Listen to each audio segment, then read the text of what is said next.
일어나셔서 오늘 본문 말씀 같이 교독하도록 하겠습니다. 창세기 13장 1절부터 4절까지의 말씀입니다. 우리 같이 교독하시겠습니다. 아브라함이 애굽에서 그와 그의 아내와 모든 소유와 롯과 함께 네겝으로 올라가니 아브라함에게 가축과 은과 금이 풍부하였더라. 그가 네겝에서부터 길을 떠나 베델에 이르며 베델과 아이 사이 곧 전에 장막 쳤던 곳에 이르니 그가 처음으로 제단을 쌓은 곳이라. 그가 거기서 여호와의 이름을 불렀더라. 아멘. 자리에 앉아주시기 바랍니다. 예. 여러분 한 해 동안 어떻게 지내셨습니까? 2025년 이제 며칠 남았어요? 한 3일 남았나요? 여러분들 참 수고 많이 하셨습니다. 한 해 동안 어떻게 지나갔는지 모를 정도로 참 시간이 빨리 지나간 것 같습니다. 제가 여기 2월 말자 3월 초에 처음 짤즈부르크 한인교회에 제가 와서 같이 또 첫 만남을 가지고 또 설교도 하고 했던 그때가 이제 3월 달이었는데 벌써 지금 12월 달 끝을 향해 가고 있습니다. 우리 각자마다 다 인생의 전환점들이 있죠. 여기 한국 땅을 떠나서 이 짤즈부르크에 오신 것도 여러분들의 인생의 마디가 하나 전환점이 생기면서 마디가 하나 생기고 또 이 땅에서 하루하루 싸워가시면서 여러 가지 어려움의 고비들을 넘겨오셨을 줄 믿습니다. 네, 우리의 마디는 인생의 마디는 자꾸 소리가 나죠? 네, 우리 인생의 마디는 실패를 했을 때 생기기도 하고 또 우리가 성공했을 때 생기기도 합니다. 평탄한 삶만 우리가 살아가는 건 아니죠. 항상 이방 땅에 살면서 여러 가지 어려움을 겪으면서 그것을 이겨내려고 정말 치열한 싸움을 싸우는 우리 한 사람 한 사람들이라고 할 수 있습니다. 언어도 어려운데, 그죠? 우리 전기 영수증 가지고 씨름해야 되고 여러 가지 우리 삶에서 장애물들이 많이 있다는 걸 우리가 경험하고 있습니다. 우리가 한 해 동안 우리가 이런 각자의 삶의 현장에서 이런 현실적인 어려움 가운데서 잘 견뎌내시고 지금까지 달려오신 거 정말 여러분들 격려합니다. 우리는 때로는 눈앞에 달려있는 과자를 쫓는 다람쥐처럼 정말 눈앞에 있는 문제를 해결하기 위해서 막 달리고 달리다가 이곳이 지금까지 오게 된 것이죠. 그런 정신없이 달리는 정말 바쁜 삶 가운데 우리가 달리는 삶을 살아왔는데요. 그럼에도 불구하고 우리가 방향을 잃지 않고 지금까지 달려온 것은 하나님이 우리를 인도하셨기 때문에 그렇습니다. 오늘 말씀에 본문에 나오는 아브라함이 그렇습니다. 우리 아브라함의 일을 통해서 우리가 믿음의 원리에 대해서 나누기를 원합니다. 여러분 잘 아시듯이 아브라함은 갈대아 우르에서 부르심을 받고 하란을 거쳐 가나안 땅으로 들어왔습니다. 하나님께서 가나안 땅에 들어오게 하시면서 그 땅을 주시겠다, 너의 자손에게 복을 주시겠다라고 약속을 해주셨기 때문에 그 약속을 의지해서 가나안 땅에 들어온 겁니다. 가나안 땅에 들어와서 세겜을 지나서 베델과 아이 사이에 진을 치고 거기에 제단을 쌓고 시작을 합니다. 그 제단을 쌓았다는 것은요, 하나님께 그 주신 약속을 감사했다라는 거예요. 감사하고 하나님을 내가 믿기로 결정하고 따라가기로 한 것입니다. 그 약속을 붙들고 이제 아브라함은 믿음의 여정을 시작한 겁니다. 그런데 들어온 지 얼마 안 돼서부터 아브라함은 점점점 남방 지방으로 이동하기 시작합니다. 나중에는 기근이 있었다라고 합니다. 기근이 있어서 점점점 남방으로 내려가게 되는 것입니다. 하나님은 약속을 주셨고 아브라함은 제단을 베델과 아이 사이에 세웠습니다. 근데 이 약속은 그대로 있는데 아브라함은 그 제단을 떠나서 점점점 남방으로 내려갔다는 겁니다. 여러분 겉으로 보기에는 상황이 안 좋기 때문에 어쩔 수 없이 내가 기근이 있기 때문에 그 상황이 그렇기 때문에 나는 그렇게 갈 수밖에 없다라고 합리화할 수도 있을지 모르겠습니다. 내가 그렇게 안 하면 나는 먹고 살 수가 없는데 어떡합니까? 내가 해야 되죠. 죄송하지만 저는 그 제단을 지킬 수 없습니다 라고 우리는 그렇게 얘기할 수 있죠. 그걸 다른 사람이 봤을 때 뭐라고 할 사람은 없을 거라고 생각됩니다.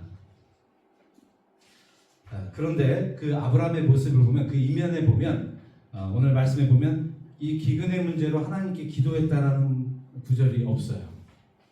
그런 기근이 닥쳤을 때 우리가 하나님 앞에 나아가서 이 문제를 아뢰고 기도했다는 흔적이 없습니다. 그렇다고 남방으로 이동하면서 제단을 쌓았다라는 말도 없어요. 아브라함은 자기의 생각대로, 자기의 눈에 보기 좋은 대로 자기 삶을 위해서 먹고 살기 위해서 그 길을 따라 내려가기 시작한 겁니다. 그래서 어디까지 갑니까? 애굽까지 갑니다. 이집트까지. 이집트는 나일강이 있기 때문에 범람하고 하면은 잘 자라고 먹을 게 항상 있는 나라였어요. 그래서 내려가고 가다가 결국에는 이제 이집트까지 내려가게 된 것입니다. 그럼 좀 상황이 나아졌나요? 이집트에 가서 좀 상황이 나아졌나요? 또 다른 문제가 나타나더라는 거죠. 거기 가서 타양 땅에서 죽음의 두려움을 느끼게 되는 겁니다. 안전하지 않다라는 생각이 드는 겁니다. 먹고 살기가 힘들어서 애굽으로 내려가는데 거기서도 이제는 또 다른 문제를 걱정해야 되는 상황에 처하게 되는 겁니다. 여러분, 우리 인생은 내가 눈에 보기 좋은 대로 쫓아가다 보면요, 이게 되면 해결될 줄 알고 따라갔는데 또 가보면 또 다른 문제가 튀어나오더라는 겁니다. 여러분, 믿음으로 가지 않으면 너무나 힘든 인생입니다. 우리가 그 한 길 한 걸음 한 걸음을 짚고 나갈 때 정말 믿음으로 결정하시고 주님의 음성에 따라서 움직이신 여러분 되시기 바랍니다. 이 죽을 것 같은 두려움에 아브라함은 아내 사레를 누이라고 속이라고 아내에게 부탁을 합니다. 당신이 내게 베풀 은혜는 당신이 나의 아내가 아니라 나의 누이라는 것으로 나의 은혜를 베풀어달라, 나를 좀 살려달라, 이런 겁니다. 여러분, 여기 우리 젊은 청년들이 있지만 이런 남편 구하시면 안 됩니다. 정말 창피한 모습이죠. 그런데 이 순간 이 아브라함에게 전혀 믿음이라는 걸 찾아볼 수 없다는 겁니다. 제단을 떠나서 오더니만 나중에는 정말 편법, 거짓말까지 하면서 이 상황을 모면해 보려는 그 아브라함의 편법과 술수만 보이지 거기에 아브라함의 믿음은 보이지 않았다는 거예요. 여러분, 저도 이런 사업을 하면서 이런 경험도 했습니다. 창피한 일이지만 사업을 하면서, 예전에 사업을 할 때 자비량으로 사업을 하면서 정말 공정한 저울추, 이 시편에 나왔던 것처럼 공정한 것을 하나님이 기뻐하신다는 것을 사업을 하면서 배웠어요. 내가 하나님 앞에 드리는 이 서비스, 하나님께 드리는 이 일이라는 것이 공정한 대가를 받고 공정하게 그 비즈니스가 이루어져야 되지, 하나님 앞에 하나님의 사람으로 비즈니스를 하면서 너무나 싸게, 더 많은 돈을 벌기 위해서 더 싸게, 더 많은 돈을 벌기 위해서 더 사람에게 친절을 베풀어야 되고, 이런 솔직하지 못한 모습들이 보이더라는 거죠. 그걸 보면서 제가 하나님은 적정 가격에 적정한 서비스로 하나님 앞에 믿음으로 섬기기로 원하시는구나를 제가 깨닫게 됐습니다. 여러분도 그런 경험 많이 하시죠? 우리가 살면서 아브라함처럼 비겁한 모습을 보일 때가 있습니다. 우리의 변화되지 못한 모습 속에서는 이런 비겁한 모습들이 나옵니다. 우리 안에 믿음이 강하게 자리하고 있지 못하기 때문에 그렇습니다. 믿음이 내 안에서 작동하지 않으면요, 마치 끈떨어진 연과 같이 이 일이 흔들리고 저리 흔들리고 우리는 그 풍랑 속에 헤매면서 방황하게 됩니다. 우리의 한 해의 삶을 돌아보면 여러분이 믿음으로 안전한 다리 같은 안전한 길로 걸어오셨는지, 아니면 때로는 이런 풍랑에 따라서 나의 눈에 보이는 안정을 찾기 위해서 내가 스스로 어떻게든지 한번 살아남아 보려고 아둥바둥했는지 우리가 그 삶을 돌아볼 수 있습니다. 지푸라기라도 잡는 심정으로 아브라함은 그런 안전장치, 허접한 안전장치를 해놓고 애굽에 들어갑니다. 아니나 다를까 아브라함이 걱정했던 것처럼 사라는 바로에게 뺏깁니다. 성경을 자세히 보면요, 아내를 취한 것으로 보여집니다.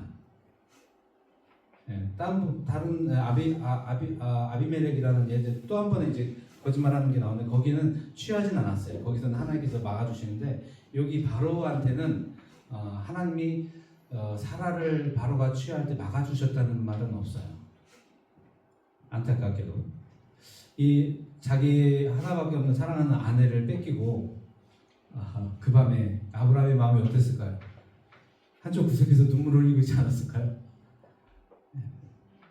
자기의 믿음 없음 때문에 이런 상황이 발생하고 아내까지 뺏기는 그런 상황을 맞이할 수밖에 없었던 겁니다. 아브라함의 아주 이 티프풍트, 아주 정말 밑바닥을 경험하는 시간이 아니었을까 싶습니다.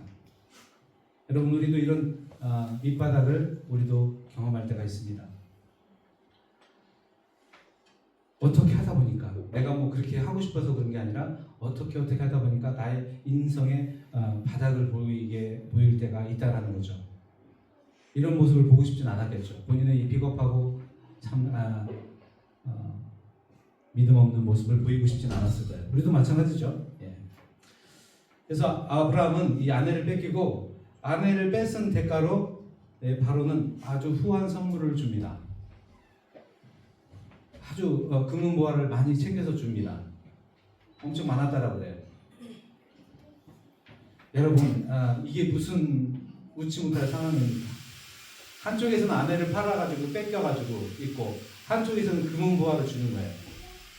이 얼마나 참 웃지 못할 상황이에요. 좋아해야 될지 이거 슬퍼야 될지 참 난감한 그런 상황이 되어버리는 겁니다. 믿음으로 살지 않으면 좋은 게 좋은 것이 되는 게 아닙니다. 믿음으로 살지 않고 돈을 잘 버는 거요? 믿음으로 살지 않고 여러분이 성공하는 거요? 그거 좋지 않습니다. 아무리 성공해도 믿음으로 살지 않으면 그 결국은 정말 이 웃지 못할 상황이 벌어지는 겁니다.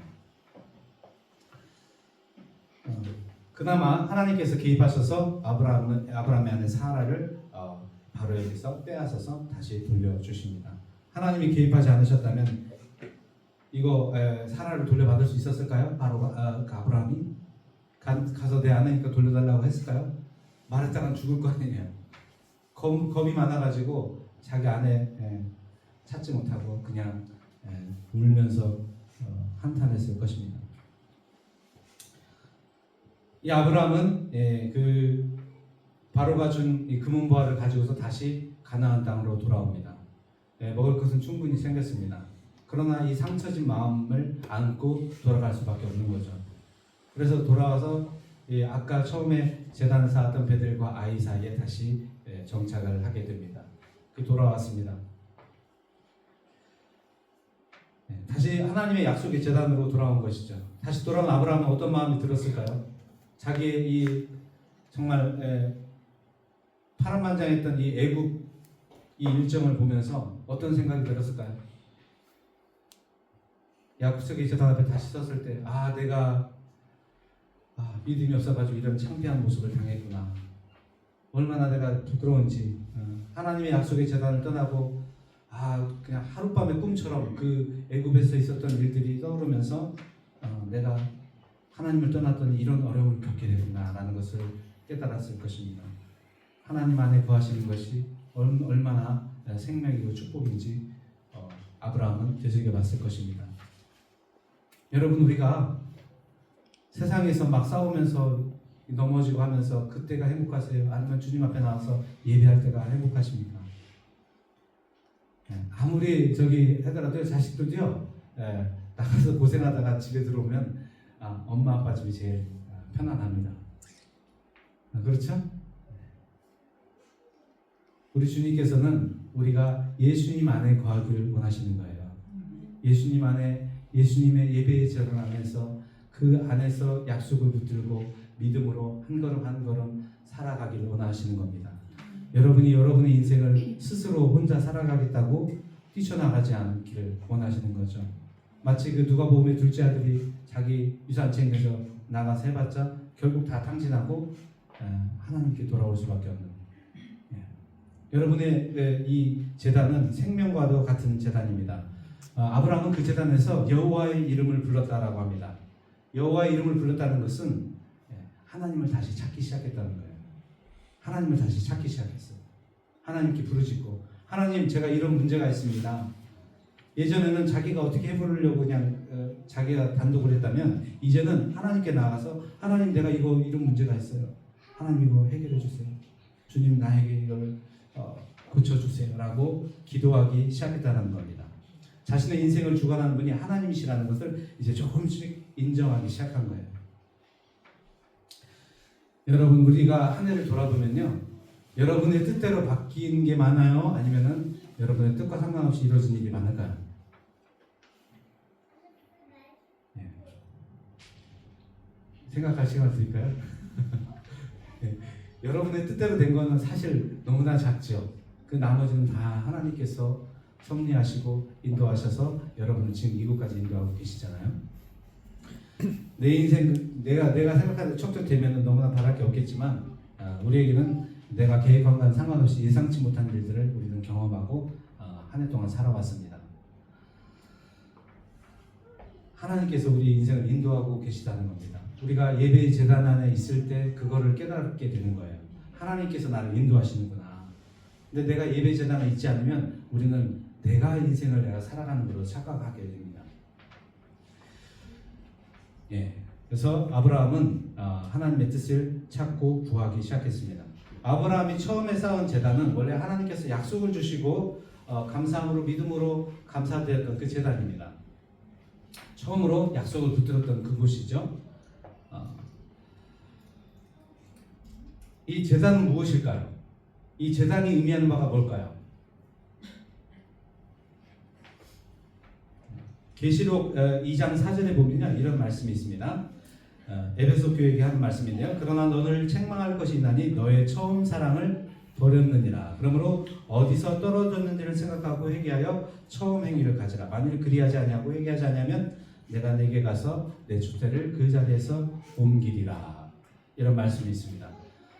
여러분, 그 제단, 내가 하나님을 만나고 예배했던 그 제단은 바로 예수 그리스도의 은혜의 보좌 십자가 제단을 의미합니다. 우리가 예수님의 제단 앞에서 우리의 죄를 발견하고 처음으로 예수님의 사랑을 우리가 경험한 그 제단이에요. 처음으로 내가 진정한 사랑을 맛보고 이제 예수님을 위해서 살기로 결단했던 그 제단이 바로 십자가 제단입니다. 여러분 다 그 제단에서 예배를 드린 경험이 있으시죠? 만나셨죠? 그 제단을 항상 수시로 우리가 방문하고 찾고 구하고 거기서 은혜를 누리고 살아왔잖아요. 여러분, 이 은혜의 제단에서 멀어지면 어떻게 되던가요? 우리가 이 은혜의 제단에서 멀어지면 우리는 어떻게 변하나요? 우리 안에 은혜가 사라지면 믿음도 사라지고요, 사랑도 사라지고요, 제가 기도할 때도 기도할 영이, 기도할 마음이 사라지게 됩니다. 은혜의 제단에서 멀어지면 멀어질수록 우리는 하나님 앞에 예배하는 것 힘들어지고요, 내가 헌신하는 건 더더욱 힘들어집니다. 자원하는 마음이 사라져요. 내가 원해서 하나님께 예배드리지 않는다는 거예요. 여러분이 만약에 어떤 섬김에 있어서 그런 자원하는 마음이 생기지 않는다면 그것은 여러분이 십자가에서 멀어져 있다라는 그런 신호입니다. 우리는 의무감에서도 하기도 하고 또 자원하기도 하고 한 해 동안 이 예배의 제단을 지키기 위해서 노력하고 수고해 왔습니다. 뭐 여러 가지 동기가 있었겠지만 그래도 우리가 이 짤집으로게 이 교회 제단을 세우고 이 믿음의 공동체, 예배 공동체를 세우고 믿음으로 기도하고 예배하고 이렇게 달려왔던 한 해였습니다. 저는 여러분 이 시간에 우리가 예배의 제단, 나에게 주신 하나님의 은혜의 제단, 그 제단, 하나님께서 나에게 생명으로 주신 그 은혜의 제단에 여러분이 다시 돌아가기를 원합니다. 다시 그 자리에서 여러분이 발견되기를 원합니다. 여러분, 우리는 떨어져 있어서 많이 그런 걸 못 느끼고 이 루틴에 따라서 우리가 이 자리를 지켜볼 수 있습니다. 충분히 그럴 수 있어요. 하지만 하나님은 우리가 정말 그 살아있는 믿음과 하나님의 영으로 예배하며 그 자리를 지키고 그 안에서 생명을 누리기를 원하십니다. 우리 안에는 선한 것이 없습니다. 우리가 예배 제단에서 멀어지기만 하면 바로 저희는 죄에 넘어지기 너무나 쉽습니다. 아브라함이 그랬던 것처럼 아브라함이 그 믿음의 자리를 떠났을 때, 그 제단을 떠났을 때 너무나 믿음 없는 사람처럼 하나님을 전혀 모르는 사람처럼 행동했던 것처럼 우리도 은혜의 제단을 떠나면요, 우리는 세상 사람보다, 하나님 믿지 않는 사람보다 더 나약한 모습, 더 정말 비겁한 모습을 보일 때가 있습니다. 여러분, 우리는 성화되는 존재는 아니에요. 우리는 하나님의 영이 임하고 하나님의 인자하심이 있으면 우리는 거기서 거룩해지고 빛을 발할 뿐입니다. 하나님의 임재가 떠나고 하나님의 성령이 우리 안에서 떠나가면요, 우리가 죄를 지을 때 떠나가게 되면 우리는 전혀 거룩하지 않아요. 전혀 이게 성화되지 않습니다. 하나님의 임재 안에 여러분이 거하시는 게 여러분이 생명이고 여러분이 하나님의 영광 가운데 살 수 있는 그런 유일한 길입니다.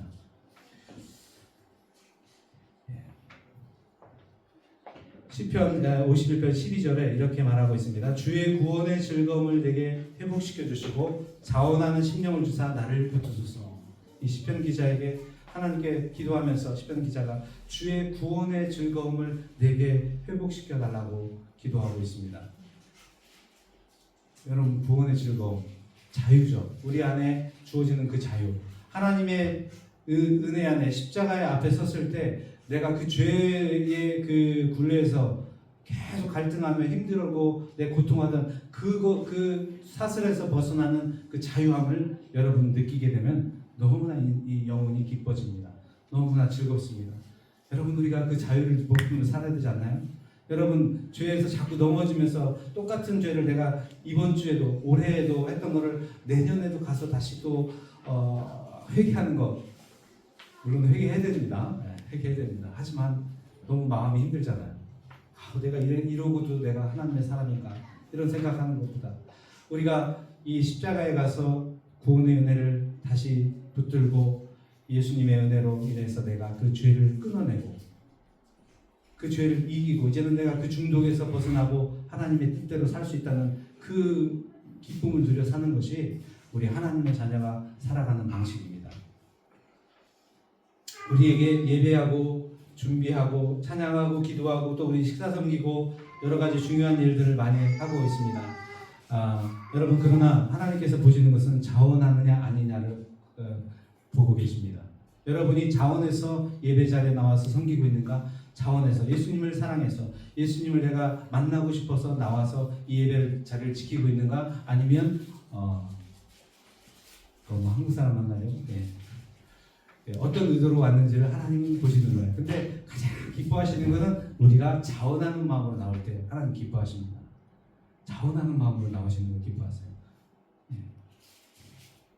구약에는 자원하는 마음 없이 예배를 드렸기 때문에 하나님이 너무나 힘들어하셨어요, 그 예배를. 하지만 자원하는 마음으로 여러분이 나와서 찬양하고 기뻐하고 여러분을 구원하신 그 하나님의 은혜를 인정해드리고 배우해드리고 하면서 그 찬양하는 걸 얼마나 기쁘게 보여주시는지 몰라요. 구원의 즐거움이 회복되면 자원하는 마음으로 우리는 예배를 드리게 됩니다. 누가복음에 보면 마리아와 마르다 얘기가 나옵니다. 마리아 마르다 잘 아시죠? 예수님이 오셨어요. 마리아 마르다에게. 베다니에 살고 있습니다. 와서 이 마르다가 열심히 식사 준비를 합니다. 정말 바쁘게 식사 준비를 하고 있는데 마리아는 한쪽에서 예수님 품에 안겨서 예수님의 말씀만 듣고 있습니다. 마르다가 그런 거죠. 예수님한테, 예수님, 마리아한테 좀 얘기 좀 해주세요. 저를 좀 도우라고 얘기해 주세요. 그러니까 예수님이 그러시잖아요. 뭐라고 하셨어요? 예수님은 마리아가 좋은 편을 택하였으니까 빼앗기지 않을 것이라고 합니다. 이게 무슨 말입니까? 마리아가 좋은 편을 택했으니까 빼앗기지 않을 거랍니다. 예수님 그래, 이걸 하든지 저걸 하든지 하라는 거예요. 네가 섬기기로 했으면 섬겨라. 섬기고 네가 하나님 앞에 섬기는 기쁨을 누려 살면 되는 것이고, 마리아는 하나님의 예수님의 말씀을 듣기를 원해서 그걸 선택했기 때문에 그것을 절대 뺏기지 않을 거라는 겁니다. 여러분, 우리가 예배의 자리에 나와서 다른 것들을 막 볼 수 있죠. 하지만 우리는 예수님의 말씀에 집중하기 원합니다. 예수님께서 무엇을 나에게 원하시는지, 예수님이 나의 모습을 어떻게 보여주고 계시는지, 내 자신의 모습이 발견되어지는 그런 예배의 재단, 그런 예배가 우리에게 필요한 것입니다. 여러분, 예배는요, 우리 하나님을 만나는 자리입니다. 하나님을 만난다는 것은요, 내가 나의 모습을 발견하고 나의 죄를 회개하는 것입니다. 회개할 때 우리 주님을 만나게 됩니다. 우리가 예배하면서 여러분의 죄가 발견됩니까? 우리가 한 해 동안 예배를 드려왔습니다. 매주 우리가 열심히 참 하나님 앞에 드려온 예배입니다. 우리 주님을 만나는 경우가 몇 번이나 계셨나요? 예수님은 우리에게 이 예배를 통해서 만남을 주시고 죄사함을 주시고 그 생명의 은혜를, 생명의 기쁨을 누려 살게 원하십니다. 여러분, 예배를 드리고도 여러분의 그 무거운 짐을 지고 다시 한 주간을 사실 필요가 없습니다. 여러분의 죄를 다 떨어내시고 기쁘고 가벼운 마음으로 우리 한 주간을 사시면 되는 것입니다. 하나님께서는 바벨론 포로 시절에 보면요, 이제 유대인들이 돌아오잖아요. 그때 돌아온 유대인들의 형편이 너무나 힘들었습니다. 먹고 살기가 너무 힘들었어요. 정말 힘든 때였어요. 먹고 살 게 없어서 자식을 팔아야 되는 그런 상황이었어요. 딸을 팔고 그 다음에 아들을 팔고 이런 상황까지 갈 정도로 너무나 힘든 상황이었어요. 유대인들이. 근데 그 상황에 하나님이 명령하신 건 성전을 세우라는 거예요. 아주 안정이 되고 먹고 살만해져서 성전을 세우라고 하면 그래도 할만한데, 그렇게 힘든 상황에서 성전을 세우라고 하시는 거예요, 하나님. 왜냐하면 그 성전이 세워지고 그 성소가 세워져서 구심점이 되면서 그 믿음의 제단이 세워지고 이 이스라엘 백성이 하나님의 백성으로서 이제는 자기들의 형편을 보고 사는 것이 아니라 믿음으로 살아가는 하나님의 백성으로 세워지기 위한 아주 중요한 것이 바로 성전이기 때문에 그렇습니다. 여러분, 우리가 힘든 가운데서도, 여러분이 바쁜 일정 가운데서도 성소에 와서 예배드리고 하나님 앞에 기도하고 그걸 정말 가장 최우선의 여러분의 초점을 두시는 것, 그것이 여러분이 살 길입니다. 다 되고 어느 정도 되고 와서 하는 것이 아니고요, 여러분이 가장 정말 어려울 때 가장 여러분이 예배에 우선순위를 두시고 예배를 정말 생명과 같이 지키시고 드리시는 여러분 되시기 바랍니다. 꼭 여기가 아니더라도 예배, 여러분이 나가 계시더라도 꼭 그 예배의 처소에 가셔서 예배를 드리시는 여러분 되셨으면 좋겠습니다. 그래야지 여러분이 미끄러지지 않습니다. 그 은혜의 축복에서 미끄러지지 않는 겁니다. 예배는 우리의 영적 생명을 유지하는 생명나무와 같습니다. 예배의 제단이 회복될 때 우리는 하나님의 인재가 느껴지게 되고 이제 살아나게 되는 것입니다. 여러분, 우리가 저도 이번에 이제 소피아에 가가지고 차가 그 타이밍 벨트라고 하죠. 이 벨트, 이 캔테, 이 체인이 망가져 가고 있더라고요. 그래서 교체를 했습니다. 한 30만 킬로 뛴 차기 때문에 교체할 때가 됐대. 한 번도 교체한 적이 없거든요. 그래서 교체를 했는데 제가 그 말씀을 묵상하면서 우리에게 망가져지는 그 무너져 있는 재단을 보수를 해야 되겠다라는 생각이 들었습니다. 내가 예배를 섬기는 것에서 어떤 부분에 나사가 풀려 있는지, 내가 하나님 앞에 기도할 때 어떤 부분이 풀려 있는지, 내 가정 가운데 재단이 어떤 부분이 무너져 있는지, 그런 것들을 살피고 보수해야 되겠다라는 생각이 들었습니다. 내가 하나님 앞에 드리는 물질도 내가 정말 하나님 앞에 제대로 온전하게 드리고 있는지, 그런 것들도 살펴보고 한번 돌아보는 시간이 되었으면 좋겠다라는 생각이 들었습니다. 여러분의 안에 관계가 깨져 있을 때 다시 한번 그것도 회복하시고 온전한 마음으로 하나님 앞에 나아가시기를 바랍니다. 예배의 제단이 온전하게 세워질 때 그 안에서 우리는 생명을 얻게 될 것입니다. 결론을 맺겠습니다. 오늘 아브라함이 현실의 어려움을 개선하기 위해서 눈에 보이는 대로 따라갔다가 애굽으로 가서 결국 낭패를 보죠. 그리고 다시 예배의 제단인 베델과 아이 사이의 제단으로 돌아오는 모습을 우리가 봤습니다. 그리고 그 세웠던 제단에서 여호와 이름을 부르고 여호와 이름을 구하고 하나님을 찾기 시작했던 것을 볼 수가 있습니다. 무너진 제단을 바로 세우고 하나님을 찾을 때 하나님께서는 그 백성을 축복하시기를 원하십니다. 여러분의 무너진 제단을 하나씩 하나씩 보수하셔서 세우시고요. 여러분 마음에 걸림이 있는 것들 다 떨어내시고 올 한 해를 마무리하셨으면 좋겠습니다. 새해는 정말 온전히 내가 다시 한번 재정비돼서 우리의 신앙이 재정비돼서 하나님 앞에 예배를 충성스럽게 섬기고 드리고 무엇보다도 의무감이 아니고요 자원하는 마음으로 여러분 드리셨으면 좋겠습니다. 여러분 십자가 앞에 자주 나가시기 바랍니다. 자주 씻으신 분이 살아 있습니다.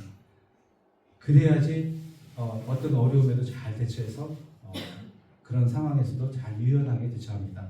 딱딱해지지 않는 겁니다. 날마다 은혜의 보좌 앞에 나가시는 여러분, 그래서 은혜의 축복을 누려 사시는 여러분 되시기를 주님의 이름으로 축원드립니다. 같이 기도하시겠습니다. 하나님 아버지 감사합니다. 하나님 우리는 이 땅에 심겨진 이후로 하나님의 은혜의 보좌 앞에서 약속의 말씀을 붙들고 이 믿음의 길을 시작했습니다. 하나님 우리 쌀지부로 한인교회 성도님들 여기 예배 참여한 모든 성도님들 가운데 하나님께서 그 예배 제단을 주신 것은 우리가 그 어둠의 세력으로부터 그 죄악된 세력으로부터 보호되고 그 두려움 가운데 사는 것이 아니라 평안 가운데 이 약속의 땅에서 믿음의 길을 걷도록 하시기 위함인 줄 믿습니다. 하나님 우리가 잠시 믿음을 잃고 예배의 제단을 멀리했던 것, 소홀히 했던 것, 무너졌는데도 방치했던 것, 그런 우리의 어리석은 모습들을 이 시간 발견하며 주님 다시 한번 우리의 제단을 다시 보수하여 세우기를 원합니다. 주님께서 십자가의 피로 세우신 이 제단에 내가 날마다 나아가 주님께 구하고 여호와의 이름을 부르며 찬양하며 감사하며 내가 가야 할 길을 묻고 하나님께서 인도하시는 그 길을 따라 순종하여 가는 우리 축복의 백성들 다 되게 인도하여 주시옵소서. 예수님의 이름으로 기도합니다. 아멘. 아멘. 같이 일어나셔서 결단 찬양 드리시겠습니다.